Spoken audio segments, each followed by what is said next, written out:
Hello. Today we'll be talking about the history of the saxophone from its invention to its role in music today. So, its inventor, Adolphe Sax by name, was born in Dinant, Belgium in 1814, and his parents were musical, which really inspired him down this path that he took, and his father was a repairman, so that kind of influenced him even more so. He originally invented the new fingering system among the bass clarinet, and the flute, which really streamlined the process of playing more than one instrument and learning more than one instrument. It made it a lot easier for a lot of people to learn a lot quicker, essentially. And some of his other contributions besides the saxophone were the saxhorn, which is a predecessor to the modern euphonium, and a lot of this has to do with the idea of instrument consorts, and that is essentially a family of instruments pitched from high to low or low to high. And right here we have a consort of saxophones, being the soprano saxophone being the highest pitched, the alto saxophone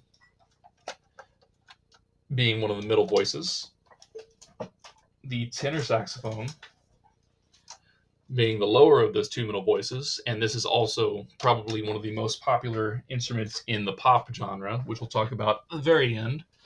And then the bari sax, which also has found its place in the world of music. In fact, all four of these have. Um, so going on from this, the instrument was originally invented to really bridge the gap between string instruments and wind instruments. It was supposed to be as delicate as a violin or a viola, but have the power of a brass instrument. And this really wasn't the case, at least in the orchestra, because the writers and composers at the time were really focused on using the instrumentation that they already had and weren't really interested in writing for a new instrument that they didn't know how to write for. So this ended up giving the saxophone the role of a soloist a lot of the times, especially in the modern day concerto scene, and not really any mainstay position inside the orchestra. So it really struggled in this classical medium at first. Adolphe Sax, the inventor, he was also the first professor at the Paris Conservatory until his death, which there was a 70-year gap after his death to find the new professor of saxophone, which was Marcel Mule in 1942.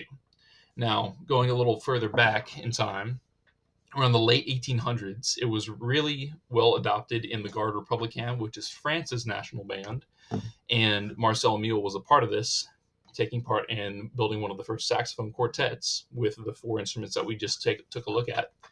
And this is really important as saxophone quartets are now a mainstay among all college campuses, at least in terms of music or the music buildings. And this was also introduced into the Sousa's Marine Band, or the president's own band, when they met the Garde Republicaine on a tour in France. A little after this, in 1920s, 1930s, it was adopted into groups like Benny Goodman's band, Glenn Miller's orchestra, and Duke Ellington. And I say Glenn Miller's orchestra as in a jazz orchestra, not a classical orchestra, because those are two different genres using the same name right there. Um, some early pioneers of this instrument were Lester Young and Coleman Hawkins, who also played in some of these groups and really championed the instrument back in that day. Coming to the modern era, post World War II jazz was very reactionary to swing band era. Swing bands were consisting of a lot of dance groups rather than really, I want to listen to this music because the music's interesting, which bebop was that interesting music for everybody to listen to, as well as hard bop, which was a continuation of the bebop scene. It really focused on the artistry and the listening aspect besides the dancing. And on to today, a lot of us have heard the saxophone in stuff like Careless Whisper, Baker Street. I'm sure a lot of us know the soprano saxophone from Kenny G. He is the richest saxophonist in the world because of his pop ideologies and his pop music as he's gone throughout, but he's also a really good jazz standard player as well. Baker Street, Careless Whisper, Moondance, and One Less Problem with Ariana Grande, and a lot of other pop songs have used the saxophone. It's also a classically accepted instrument because it's one of the most virtuosic at the moment. And it's really easy to write for. We have a lot of writers as of now versus when the instrument first started. We almost had no one back then. And some of the players today are Claude DeLong, a former professor at Paris Conservatory, Nobuyu Sagawa, he's Japanese, but one globally renowned clinician and player. And at UL here, we have Dr. William Hockapple, who won the 1979 International Saxophone Competition. Um, he's my professor as well as many others, and he is one of the best music teachers that I've had so far.